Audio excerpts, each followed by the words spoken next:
Good evening my friend. बहुत दिनों के बाद मैं अपना वीडियो अपलोड कर रहा हूँ और इसीलिए मैंने जो थोड़ा टॉपिक से हटके इस बार का वीडियो बनाया है। इस बार मैं आपको इस एक कोरापुट की प्राकृतिक सुंदरता के बारे में थोड़ा सा बताऊंगा।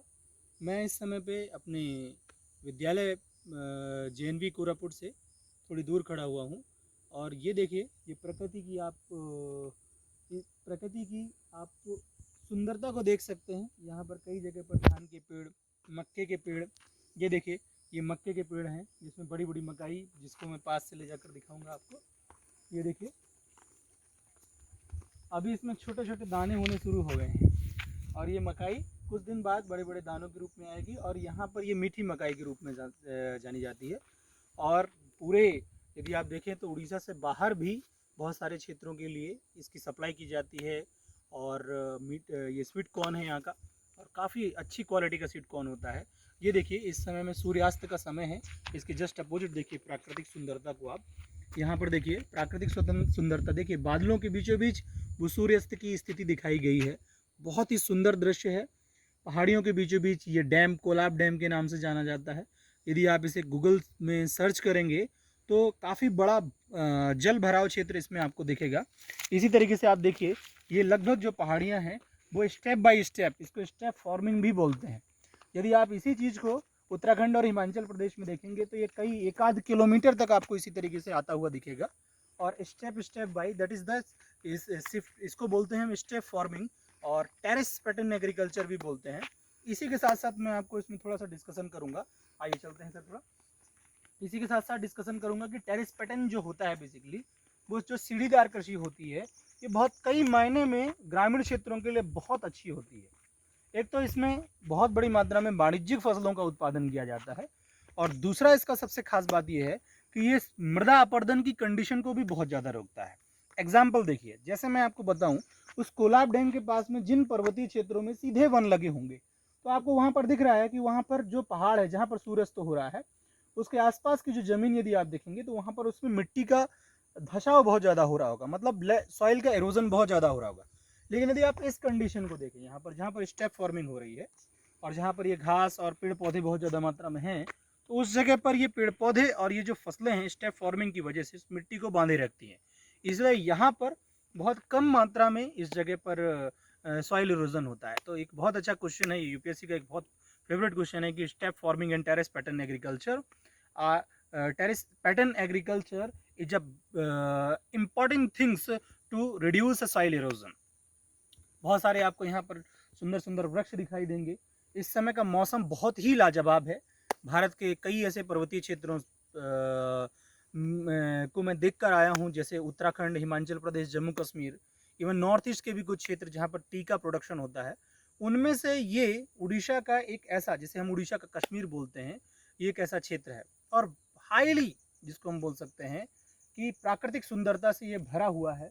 इसके छोटे छोटे क्षेत्र यदि आप देखें, आइए सर हम इसको थोड़ा सा आगे देखते हैं। ये स्कूल के जस्ट पास यहाँ पर सेरीकल्चर, जहाँ पर सिल्क का प्रोडक्शन बहुत ज़्यादा मात्रा में किया जाता है। सिल्क प्रोडक्शन, बहुत हाई क्वालिटी मलबरी सिल्क का प्रोडक्शन यहाँ पर होता है। और इंडिया दुनिया के सारे टाइप के सिल्क का प्रोडक्शन करती है। हालांकि चीन विश्व में सबसे ज़्यादा मात्रा में सिल्क का प्रोडक्शन करता है, लेकिन भारत में मलबरी किस्म के टसर, मूंगा, मलबरी, इरी, इस तरीके की अलग अलग प्रजातियों की सिल्क का प्रोडक्शन होता है। और सर थोड़ा सा उस तरफ दिखाइएगा, ये जो रास्ता जा रहा है ये कोरापुट का सेरीकल्चर का इलाका है और यहाँ पर बहुत बड़ी मात्रा में सिल्क का, मलबरी किस्म के सिल्क का प्रोडक्शन होता है। अभी हम इसमें आएंगे।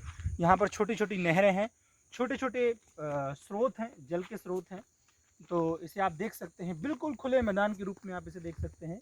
यहाँ पर देखिए बहुत सुंदर घास, और जो एक प्रकार की टेम्परेट टाइप ग्रासलैंड के रूप में भी इसको हम जान सकते हैं। हालांकि बहुत ज़्यादा ऊंचाई पर टेम्परेट टाइप ग्रासलैंड होती है, लेकिन देखें आप यहाँ पर बहुत अच्छे अच्छे धान के पेड़, ये धान की खेती की गई है, मक्के की, स्वीट कॉर्न की खेती की गई है। और ज़्यादातर ग्रामीण अभी मेरी एक ग्रामीण से भी बात हुई, उन्होंने बताया, देखिए यदि आप इस तरफ से, यहाँ से सर व्यू लीजिए तो आपको पूरा मकाई का खेत देखेगा। आप इधर आइए, इधर से देखिए, ये पूरा देखिए, ये पूरा मक्के का खेत, पूरा मक्का का खेत है और स्वीट कॉर्न का प्रोडक्शन हो रहा है यहाँ पर। ये बाकी जो घाटी क्षेत्र है जो नदी से सटा हुआ एरिया है वो चावल का उत्पादन करता है। फिर से आप देखिए बादलों में एक अच्छा सुंदर व्यू बन रहा है। यदि आप इसे देखें, फोकस करके इसको देखें तो देखिए ये बादलों में एक सुंदर व्यू आपको दिखेगा जो सूर्य अस्त के समय का है। और यहाँ पर आप जो प्राकृतिक सुंदरता है उसको बहुत अच्छे तरीके से देख सकते हैं। ये कोलाब डैम भी आपको दिखेगा। और ये देखिए, ये एक बहुत सुंदर व्यू आपको यहाँ पर सूर्यास्त का बनता हुआ दिखेगा। और इसी के साथ मैं आगे आने वाले समय के लिए अपने ज्योग्राफी के अन्य प्रकार के जितने भी वीडियो हैं मैं उसके लिए तैयार हूँ। कुछ एक दो थोड़ी बहुत चीज़ें मैं आपसे और डिस्कशन करूँगा। सर यदि आप उस व्यू को देखें, उन पेड़ों की सीरीज़ को देखें, तो वो पेड़ों की सीरीज़ कहीं हद तक थोड़ी बहुत मात्रा में ये कॉनिफेरस फॉरेस्ट के साथ में मिलती है। हाँ, एक चीज़ और इसमें मुझे आपको एक चीज़ और भी बताना था। देखिए यहाँ पर देखिएगा सर, यहाँ नीचे दिखाइए थोड़ा सा। यदि आप बेसिकली इस चावल के धान के खेतों की और इस प्रकार की मिट्टी को देखेंगे तो ये बेसिकली मिट्टी जो है ये एक प्रकार की लेटराइट मिट्टी है। सर थोड़ा सा इसमें ध्यान दीजिएगा।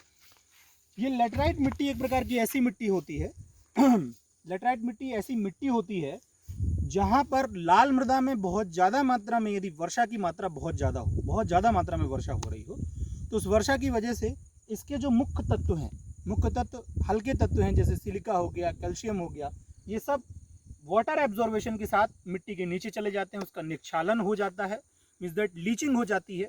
और ऊपर इसकी मिट्टी के जो तत्व हैं वो आपको एल्यूमिनियम और आयरन से संबंधित ज़्यादा मात्रा में मिलते हैं और इसकी मिट्टी हल्की सी कठोर होने लगती है। ऐसी मृदा जो बहुत ज़्यादा मात्रा में लगभग 150 सेंटीमीटर से अबव रेनफॉल एरिया जो होता है और जहाँ पर लाल मृदा, खासकर लाल मृदा हो, ऐसी क्षेत्र जहाँ पर लाल मृदा हो और 150 सेंटीमीटर से अधिक वर्षा हो रही हो, प्रतिदिन वर्षा हो रही हो, वहाँ पर ये मिट्टी लेटराइट सॉइल के रूप में कन्वर्ट हो जाती है। उड़ीसा के कुछ चुनिंदा क्षेत्र जहाँ पर प्रतिदिन बारिश हो रही है, जिसमें से एक ये कोरापुट भी है, केरला जो मालाबार कोस्ट वाला रीजन है, मेघालय शिलोंग वाला जितना भी रीजन है, अंडमान निकोबार, ये भारत के ऐसे चुनिंदा क्षेत्र हैं जहाँ पर बड़ी मात्रा में लेटराइट सॉइल मिलती है because of they have found 200 centimetre rainfall and the area is related to red soil. Both condition to fulfill a laterite soil। और ये लेटराइट सॉइल का एरिया है, सबसे बड़ा ये लेटराइट सॉइल का एरिया है। कोरापुट बहुत बड़ी मात्रा में लाल मिट्टी की वजह से एल्यूमिनियम और बॉक्साइट प्रोडक्शन के लिए भी जाना जाता है। बड़ी मात्रा में यहाँ पर बॉक्साइट का प्रोडक्शन होता है। बॉक्साइट मतलब एल्यूमिनिया निकाला जाता है।